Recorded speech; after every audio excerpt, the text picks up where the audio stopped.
Well, it looks like we've got a lot of folks coming in, and I want to be respectful of everybody's time. So I'm going to go ahead and turn it over to Liam Lynch, who's going to go ahead and get us started. He's the CEO of Darwin and our fearless leader. So, Liam, take it away. Okay, thank you, Aaron, and hello, everybody. Good afternoon. We're delighted to have you all here today. Hope everyone's summer is going well and looking forward to the fall. So in addition to myself, we also have Erin here, who I think most of you know is our VP of Marketing. She's very focused on marketing and digital transformation. We also have Michael Smith, who is our co-founder of Darwin and the CTO of the company. And Michael is a serial entrepreneur and a technology expert, driving strategy and execution for the technology across the company.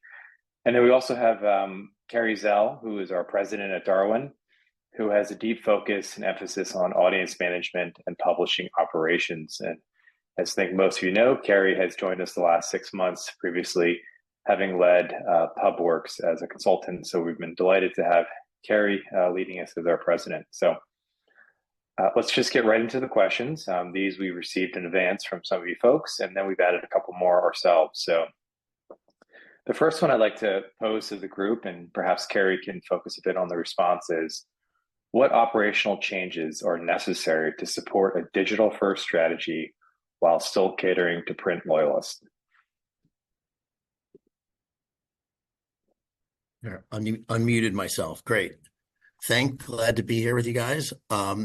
So most businesses, at least media businesses, are in this limbo of at some stage on the spectrum of going from a print only to a print and digital, and at some point possibly entirely digital, or at least digital first company during this transformation.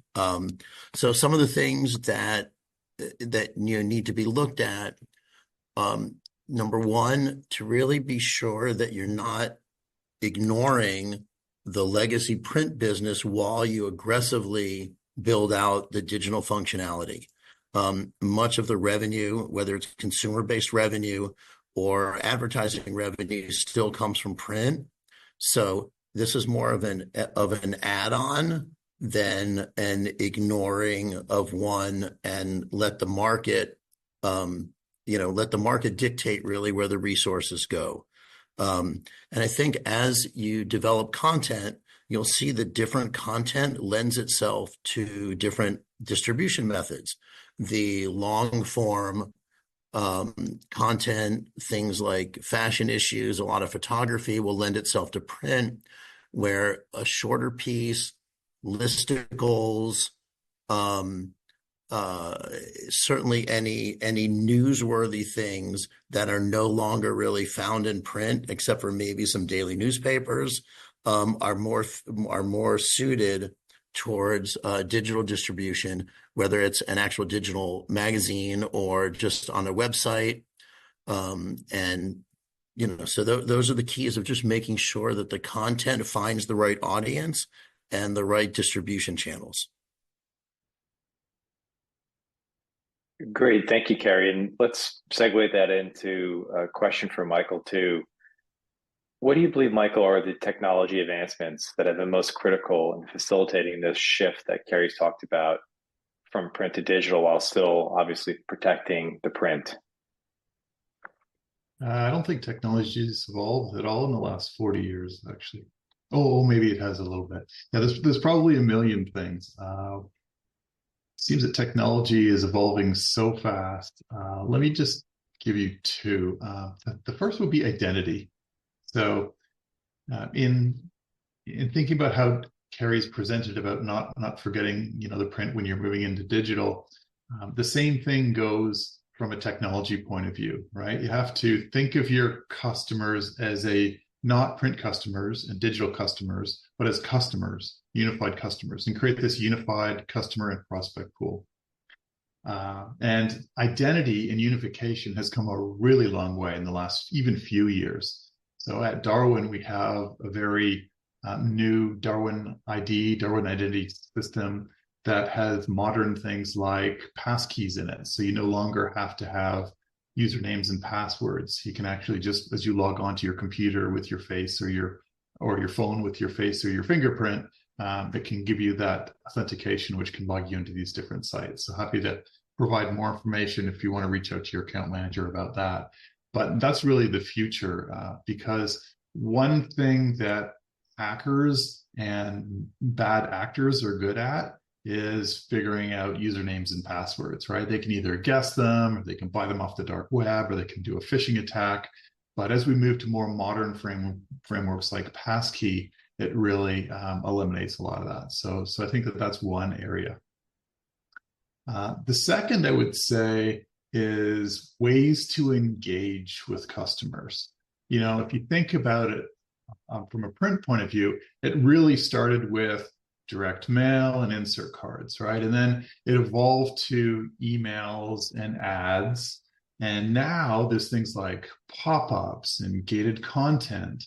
There's newsletters, events, products, membership, and more, right? So just the ways that you can engage with the customers is so much more available. And at Darwin, we think about these engagement points one at a time, and we optimize the experience. So if a customer is in a browsing mindset and they're consuming content in a browsing way, then the best way to engage with them is little pop-ups, right? But if we want to have a focused moment of truth, there's an interaction point with them where we want them to get them to do something like a renewal or purchase something specifically, then a landing page is the right way to do that. Whereas another opportunity is if they're in a shopping mindset, right? They're in a shopping cart and they're adding products or items to a shopping cart. Well, make sure you've got a subscription or a membership thing that they could add into their shopping cart along with the other goods that they're purchasing as well. So those are very different experiences. And at Darwin, we work hard to make sure that we have unique experiences for all three of those. Great. Well, thank you, Michael. And then building off of that sentiment, Aaron, can you share your thoughts on how this technology that Michael talked about and more broadly can be leveraged to enhance the personalization and engagement in the digital content delivery? Yeah, definitely. As I sit there and I listen to Michael talk a little bit about as we think about print, and we have this thing in marketing where we talk about having the right person and the right message and the right timing. And the reason that you put slip cards into or buck slips into envelopes or into the magazine is because you've got that captive audience at the right time. And making sure that you get them the right message really is about knowing about them and knowing what they're interacting with. Are they opening your newsletter? Are they subscribing to your YouTube channel? Are they getting your print magazine? And I think that it's about then segmenting that audience. So while you do have all of these unique channels, it's about getting the right message to that person.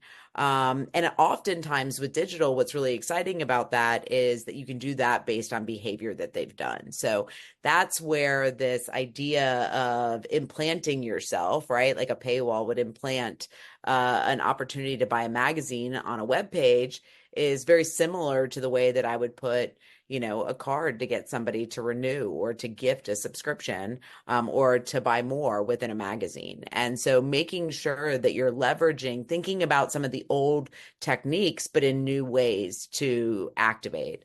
I think also making sure that you're leveraging that behavior, that knowledge base that you have of customers. We collect so much information about which subscriptions they're buying. They're interested in gardening and food. And well, that opens up a wealth of different opportunities for other ways to market relevant content or even promotions and offers to them that are going to help to keep them engaged and keep them loyal and even buy more, maybe increase your customer lifetime value.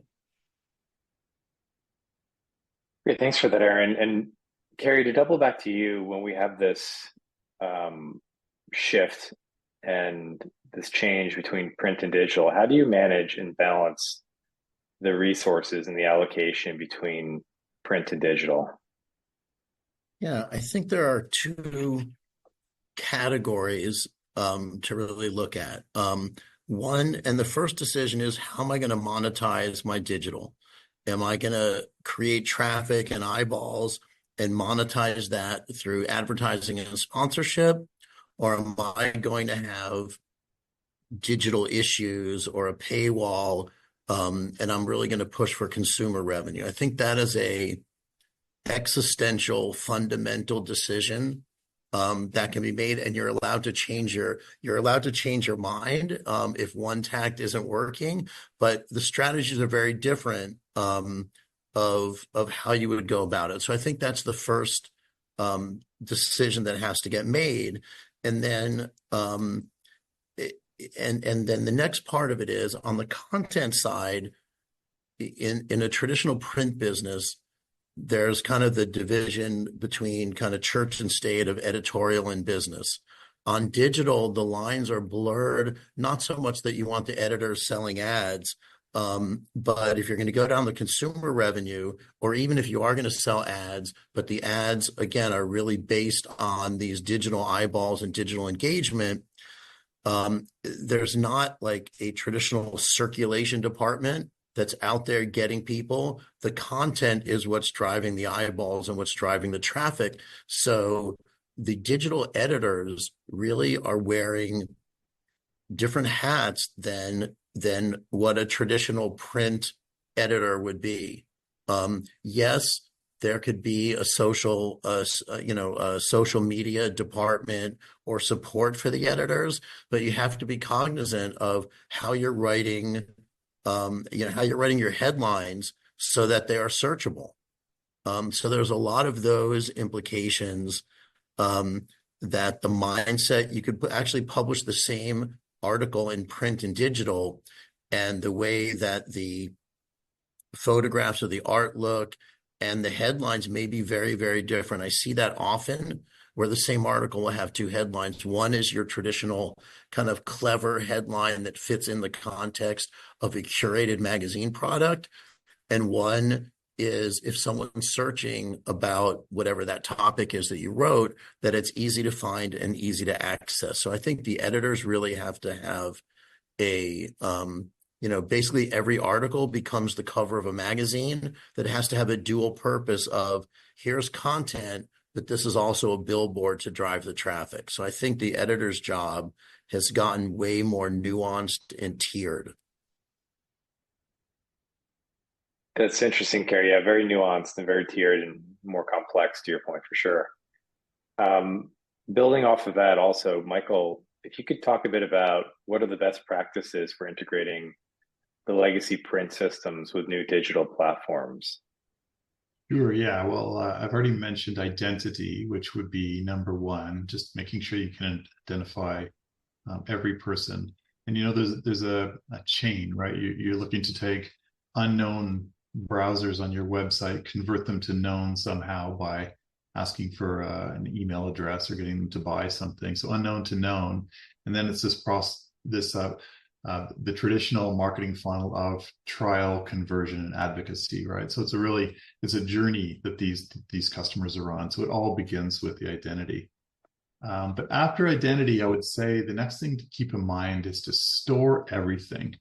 Back in the day, computer storage was expensive, it was complicated, and the tables have really turned now, and storage is very inexpensive, and compute is more expensive, because what we're doing is we take all of the data, make sure you store all of it, and then in the future, you'll be able to use the big data to be able to do all kinds of interactions in real time with your customers through artificial intelligence. But you can't do that unless you have the underlying data. So in the past, you do an integration. So you do an extraction, a transformation, and a load. So ETL, that's where that term comes from. But it's really flipped around now, and people think about it as ELT. So extract it, load the data, save it forever, and then do the transformations on it so that you can make good business sense out of it. So store everything would be number two. And then the last I would say is have a growth mindset, right? Like, don't think of it as selling print and digital. Think of it as monetizing audiences. So by providing unique content and experiences for for your audience over time. You'll be able to sell things in the future that go far beyond print and digital and memberships and subscriptions. And we've got examples of clients selling insurance and calendars and events all through the same platform. And you can only do that if you've got this growth mindset of being able to sell things you can't even imagine now into the future. So have a very open view of what you're going to sell to your audiences. Great. So if we think about having that broader audience to leverage and monetize, Aaron, let's ask you a bit about that. What role does content marketing play in this transition then? And how can you, whilst thinking of it more broadly, like Michael described as audiences and less of that bifurcation between print and digital, how can we still leverage our existing print assets that we have for the digital platforms? Yeah, I think build a bridge. I think TV's doing this really well. You see, whether you're watching the Food Network and they've got the after hours or the extras online, they're using a bridge to their other channels.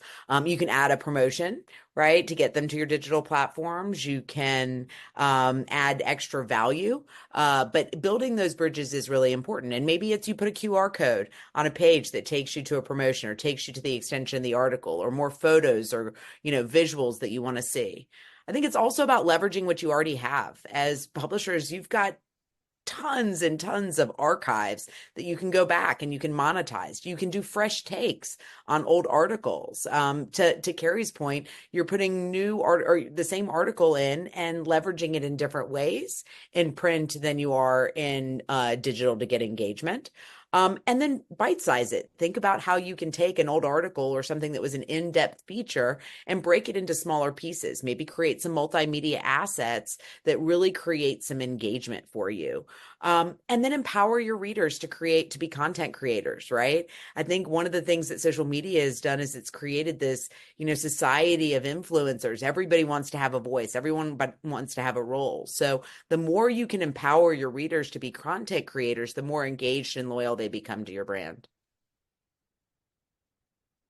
Great, thanks, Aaron. And sticking on this idea here and this concept, can you share a little bit more broadly? You talked about the tactics. Can you share a little bit more broadly about some of the strategies that you found most effective in maintaining and growing the audiences? Yeah, I think number one, give more than you take, right? I remember when I was an ad buyer and if a magazine had too many ads in it, I didn't trust it, right? It needed to have at least this 80-20 rule of 80% editorial and 20% advertising. And so I would say take that same mindset with you into what you're doing. Make sure you're giving more than you're taking. So give trusted advice, give examples, give things away for free, and help people trust you. Because then when you want to ask them to buy from you or ask them to buy a product that maybe you talked about in your magazine, they're more likely to do it. In the B2B world, we do that through templates, samples, examples, right? I see that every day my top performing content is customer journey examples. But maybe if it's a magazine, it's, examples of different eyeliner, ways to put on your eyeliner, right? Those are the things that people want. They want those tips and tricks. And I think being a trusted advisor for the most part is the most important thing you can do to continue to build engagement. So what are the trends? What are your predictions? What are ways people can use the different tools that you're putting out there? And the more you can give, the more they'll give back. And Aaron, to add to what Aaron said, I mean, with the digital world, the incremental cost of delivery is virtually nothing. So you can give it with the content has value. So I don't want to belittle that, but to say, hey, you can get one or two articles behind the paywall, or we'll email you a white paper. In the old days, if you were giving someone a free issue, it would cost you whatever, $1, $1.25 or something in the mail, and that all becomes part of your P&L through the acquisition costs. But in digital, those teasers and those engagement tools don't have really incremental costs, which means they're way easier to leverage to the right audience. So great strategy. And there's also, Carrie, if you think about it, going back to the fundamental deal you're making with your customers of a value exchange, right? You're providing some value to them in content that they want to consume. What are they going to give back to you? And it's a journey. If it's something small, maybe you ask for an email address. If it's something larger that they really want, maybe it's an article behind a paywall, or if it's something where you see a trend line of them consuming content of a certain type, then it's a newsletter of that with that particular topic, or perhaps a subscription or a membership. So always be thinking of that value exchange and what do you think this is worth to your customers, and test that out. And Michael, talk a little bit further about that with the value exchange.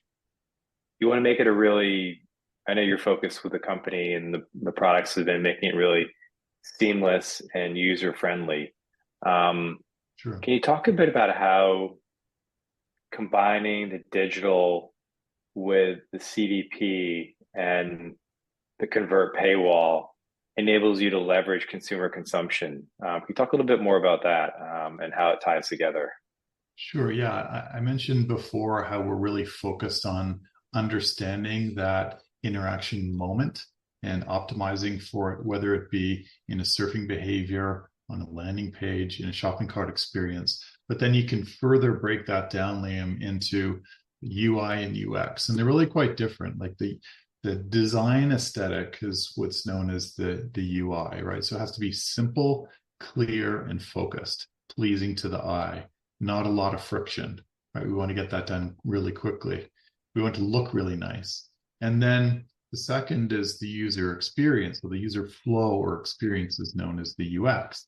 That's intuitive transitions between one form or one visual element and another, pre-filled forms when available, only the right amount of information. You know, you don't want to try and eat the elephant all at once. What you want to do is do progressive profiling. You've gathered one piece of information, then you get a different piece of information the next time, and the next time, each time you interact with them, and slowly put that puzzle together in terms of who that customer is. So it's a real combination of the design aesthetic, the UI, and the user flow and experience, the UX, which makes for an engaging, frictionless experience for the customers. Great, thanks for that, Michael. We'll come back to Carrie and ask, we've talked a bit about the strategies and tactics with Aaron. We've talked about the UI and UX with Michael and making it seamless and smooth, enabling you to monetize audiences in new and unique ways. When we're doing that, what are your thoughts, Carrie, on what the metrics are most important for tracking digital? And how does that differ from traditional we've done with print? I think a lot of the metrics that we look at are similar. The biggest difference is the speed with which you get data and metrics. You know, in the old days, from a marketing standpoint, you would go and you'd look at people who have interacted with you. You could rent a third-party list of people in your category. You could look for your former subscribers. You could look at if you have, you know, names and addresses. You could look at the email, so e-newsletter subscribers, and you can send out an email blast or an old school direct mail campaign, and that's great.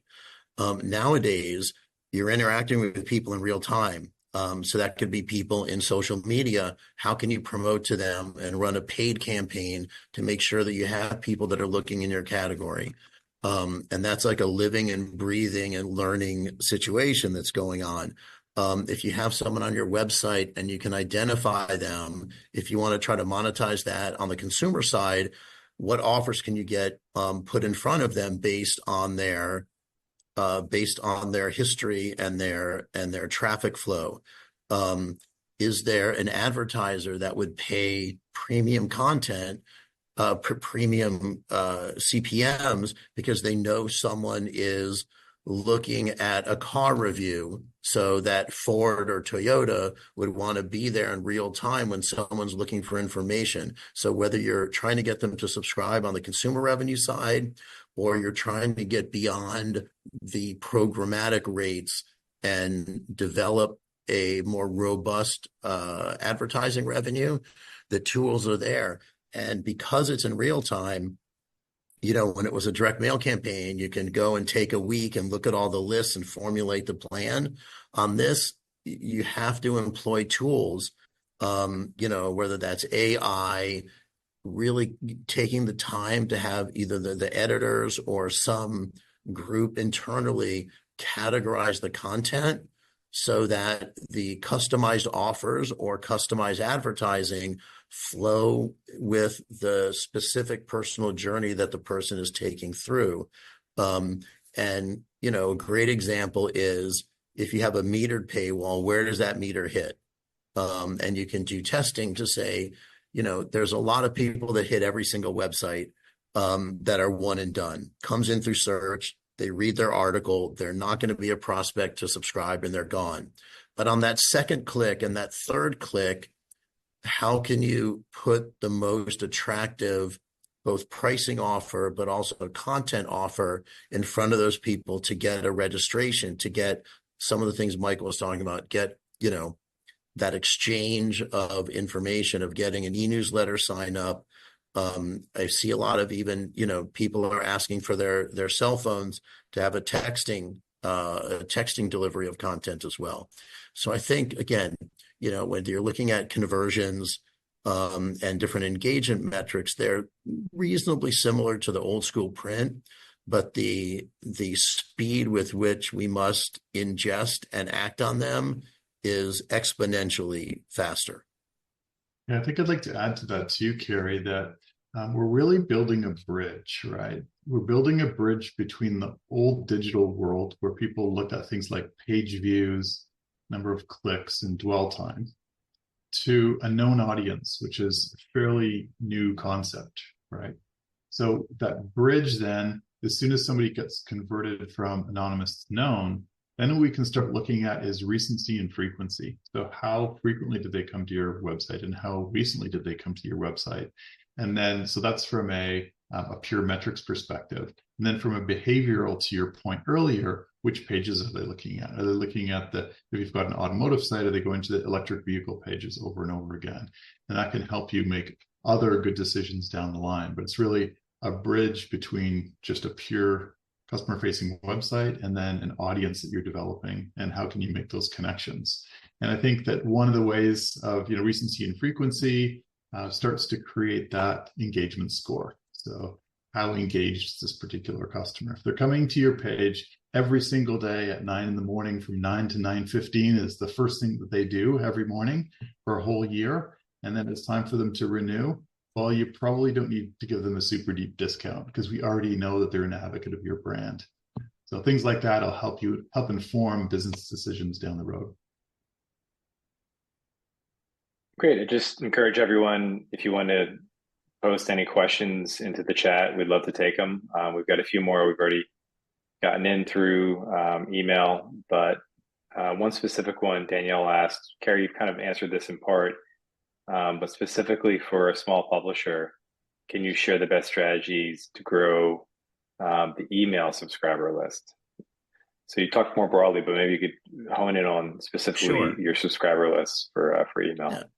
Yeah, I mean, I think both Michael and Aaron touched on it earlier. I think if you don't want to put up a full paywall because you still want to get the views, I think it's reasonable at some point to put up a metered wall that is a registration wall.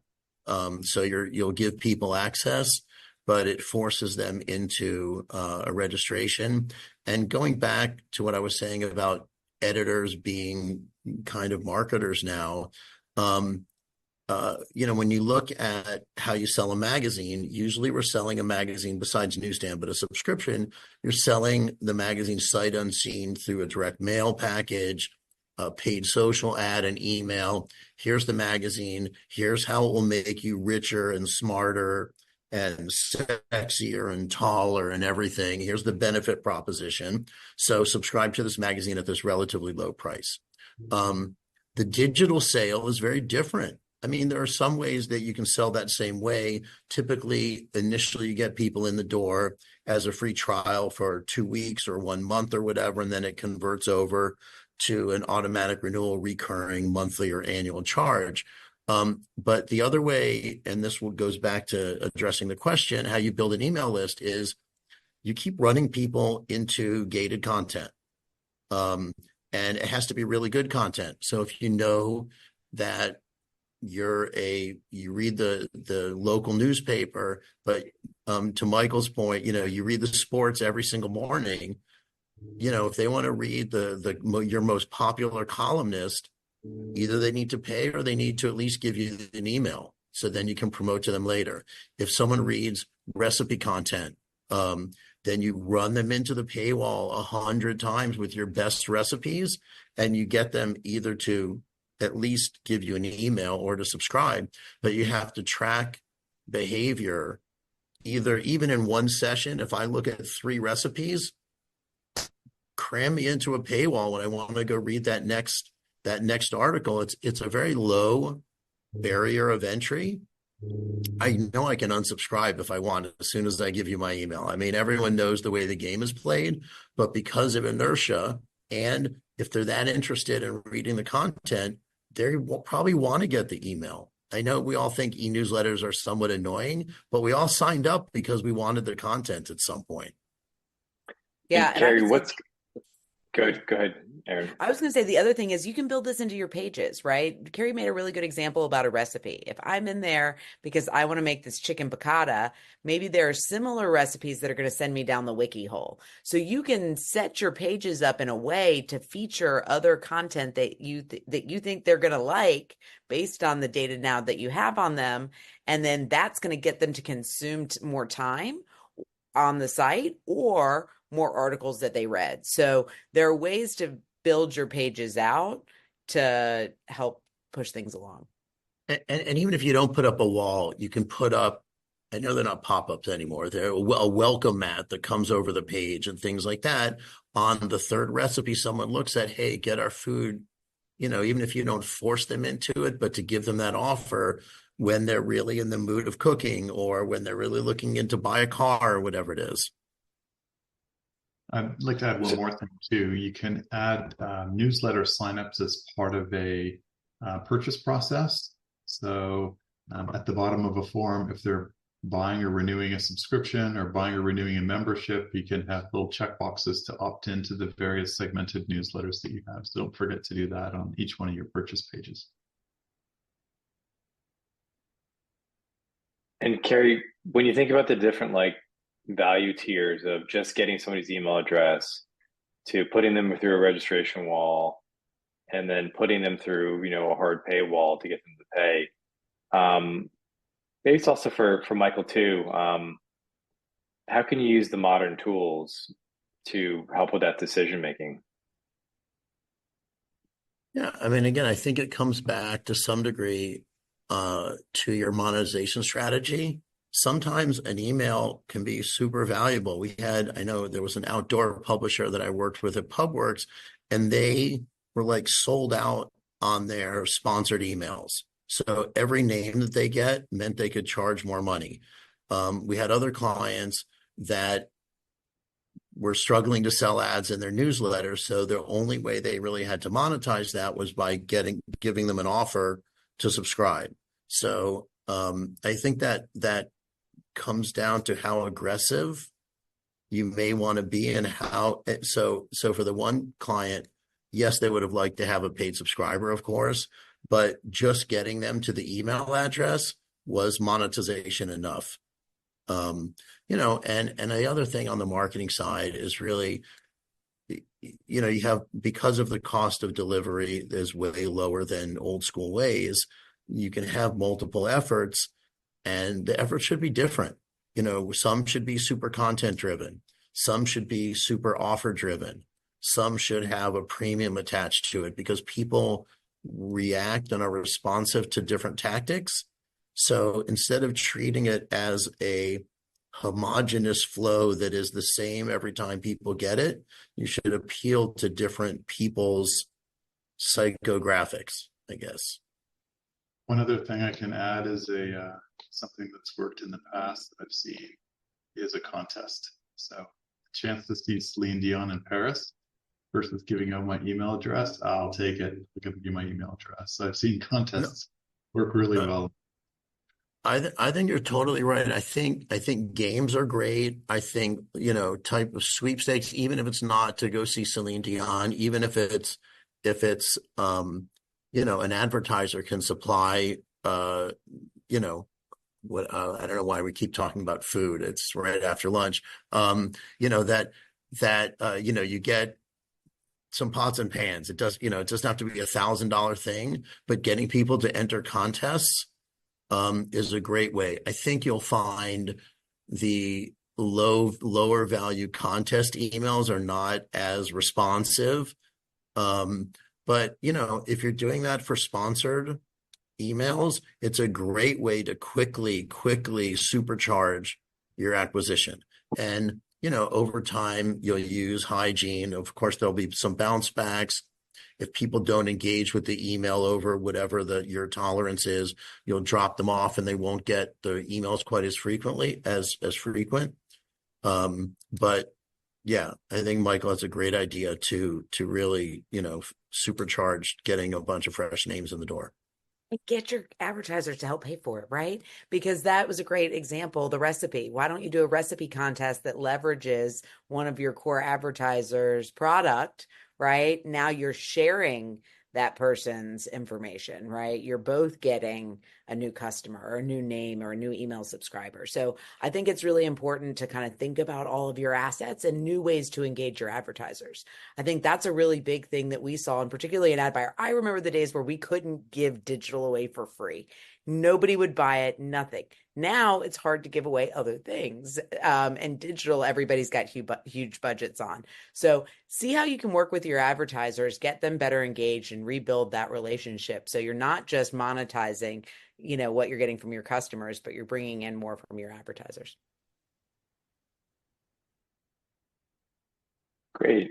Okay. Why don't we talk a little bit about with the group here, just open it up about some of the challenges and pitfalls, because I think it's to our clients and to the community publishing, it's a well-known strategy and requirement to obviously transition to digital and protect the print. And I think today's conversation was really helpful to share some expert viewpoints on how to do that. But like everything in life and work, there's always going to be challenges. So how we talk a little bit about how we overcome those challenges, remove those blockers. Let's first talk about what are some of the common pitfalls that companies face during the print to digital transition, and then how they can be avoided. I'll put that one to Carrie first, if you want to share some thoughts. Sure. When on this question, I think it's important. I tell my kids this all the time. The journey is the destination. Most companies don't go from being a print company and digital company overnight. It's a journey and a transition over some period of time. And so I think number one, just having that expectation and not thinking that we're going to rebuild all of the print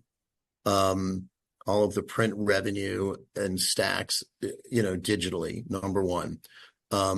Number two would be, don't try to do everything yourself. I think there are points along this journey where you need help. And I think there are a couple points that are obvious to me because we've seen people struggle. Number one would be at the beginning. So if you're primarily a print company, you need some help on answering that big existential question of how can I best monetize this?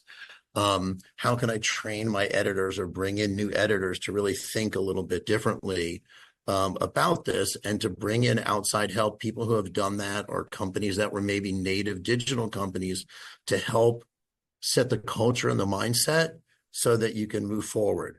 And then the other place I think where consultants and outside help can also be of assistance is as you're towards the end of that arc, at the end of the journey, that your future marketers and your future editors are going to be the digital facing people and the digital first people, but yet there's still this revenue coming in and you're still producing this print product. So is there a way when you're 75% digital and 25% print, you're not going to walk away from 25% of your business, but is there a way that then I can outsource or get someone to handle a lot of the details on the print side? Because my next CMO is not going to come from print.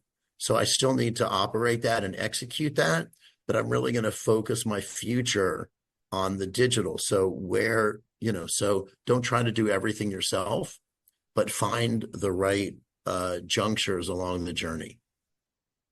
I can add a couple things here too.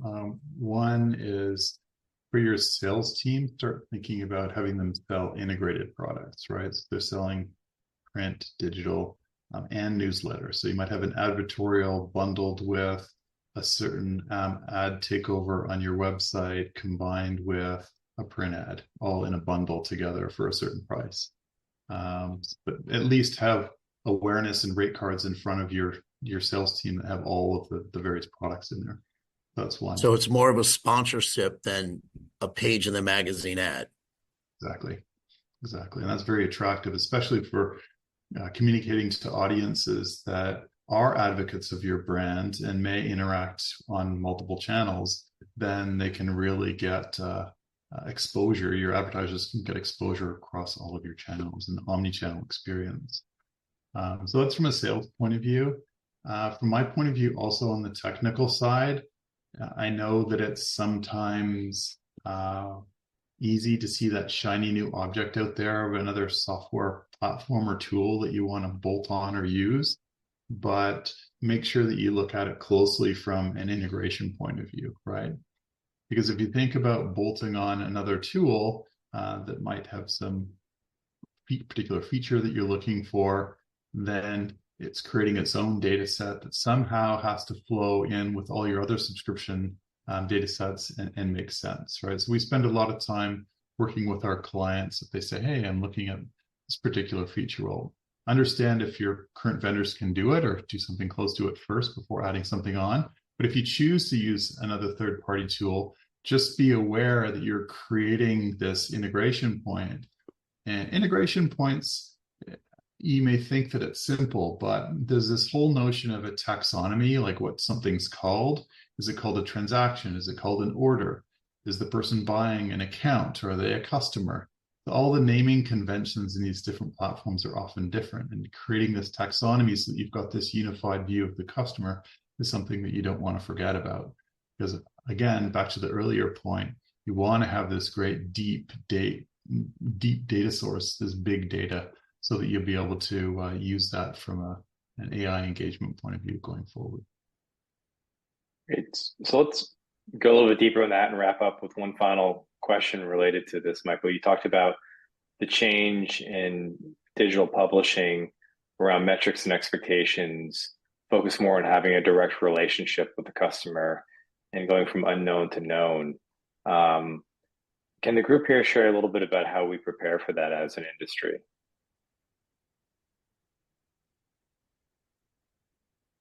As an industry, I think that one thing for sure is that we all want to speak a common language the best we can. We use the same terms. And so that as we grow, we're growing together. One of the things at Darwin that we spend a lot of time doing is working on what we call our foundational data model. And it's not just what things are named, a transaction or an account and so on, but it's also data lineage. So how one data object connects to another data object, so that this foundational data model provides the framework for BI, artificial intelligence and machine learning interactions in the future. So as a community, we can kind of work together on thinking the same ways and calling things the same, so that we'll be able to take advantage of that faster in the future.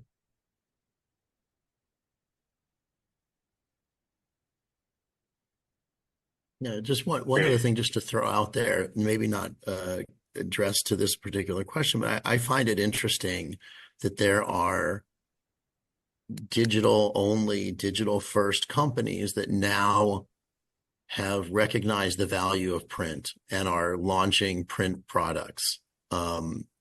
Maybe not monthly magazines, but some of these brands are say, hey, there's a value to having a really beautiful, useful physical object in someone's home to reinforce the quality and the of what that brand stands for. So, I think print is clearly evolving, and won't be the same several years from now, and isn't the same as it was a few years ago. But there is an experiential value to what it brings, and I think there will be people. One of the actually pitfalls that I didn't mention earlier.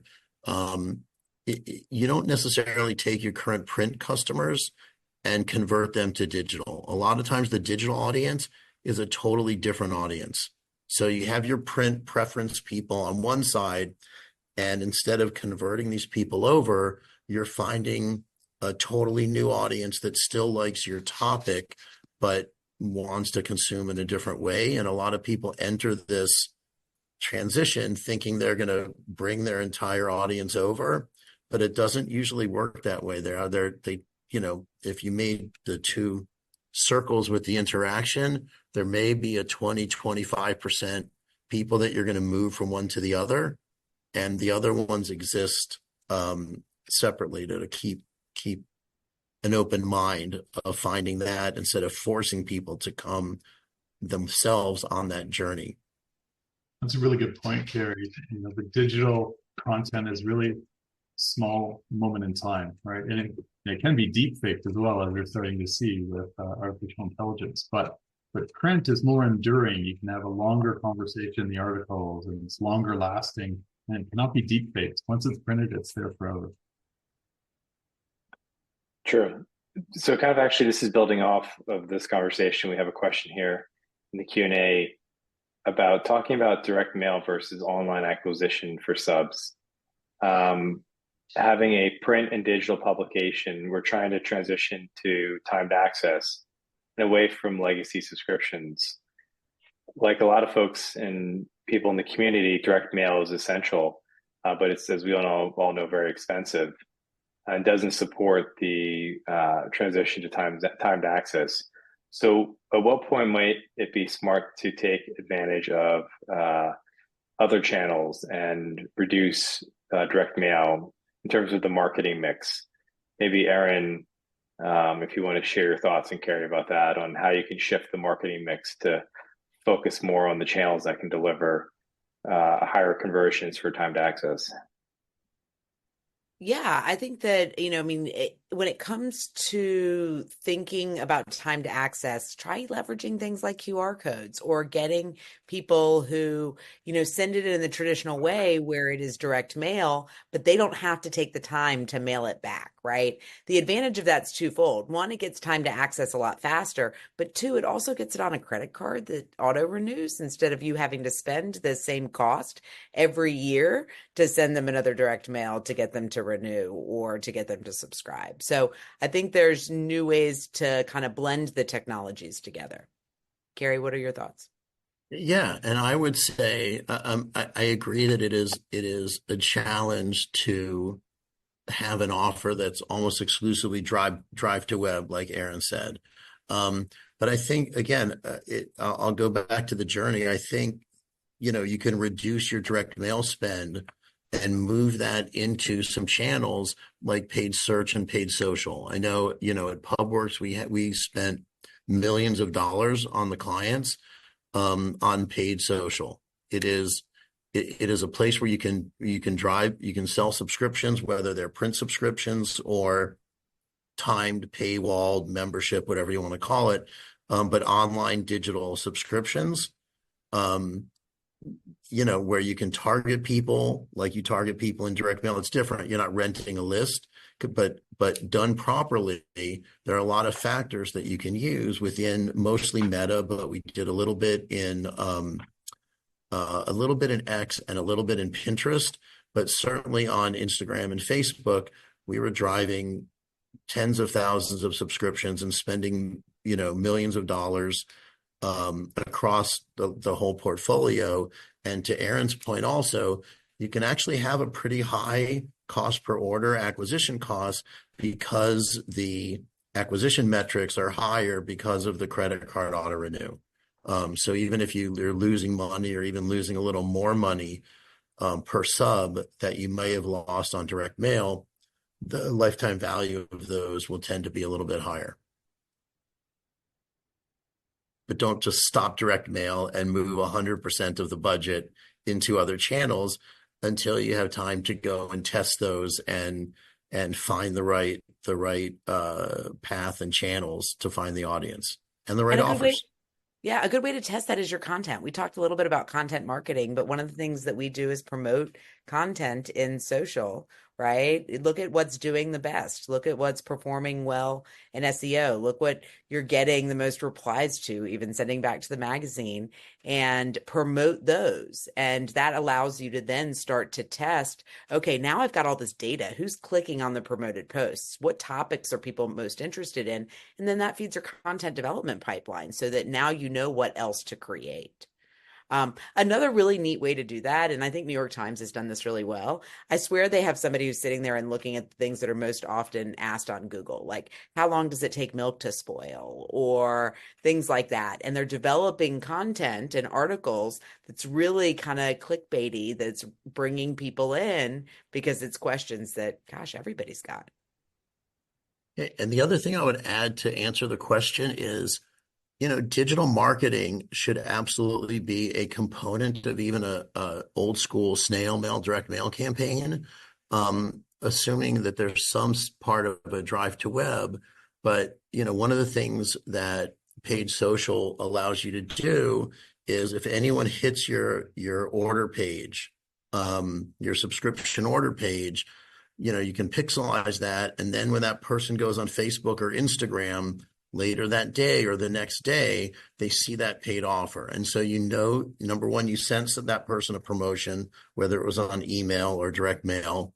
They took some action that they considered purchasing. So they are at the highest, almost at the very, very bottom of the funnel, about to pay you.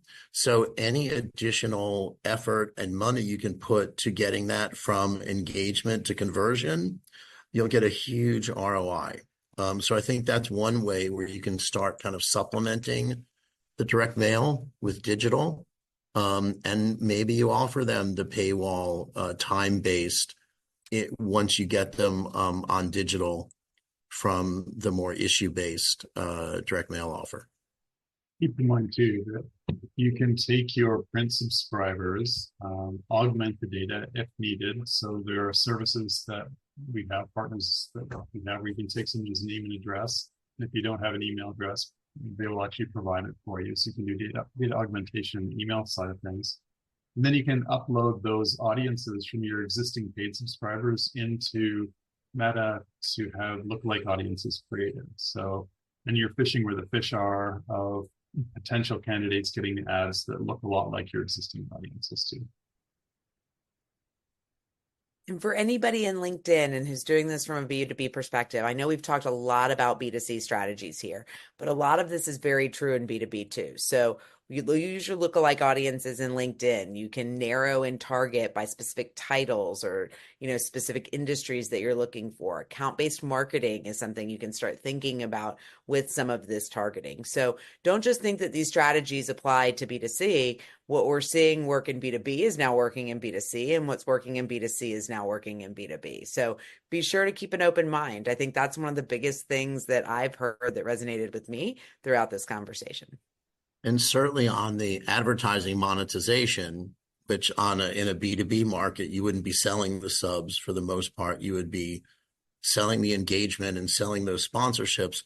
On that, when you have some potential to sell those leads, if someone is looking to buy industrial machine or looking for contracts for business services, those are really, really valuable. If you have someone looking at, again, I don't know, reviews of giant printing machines or something like that, that the printing companies, that's gold to them. It's getting someone, a decision maker, at a point when they're making a decision.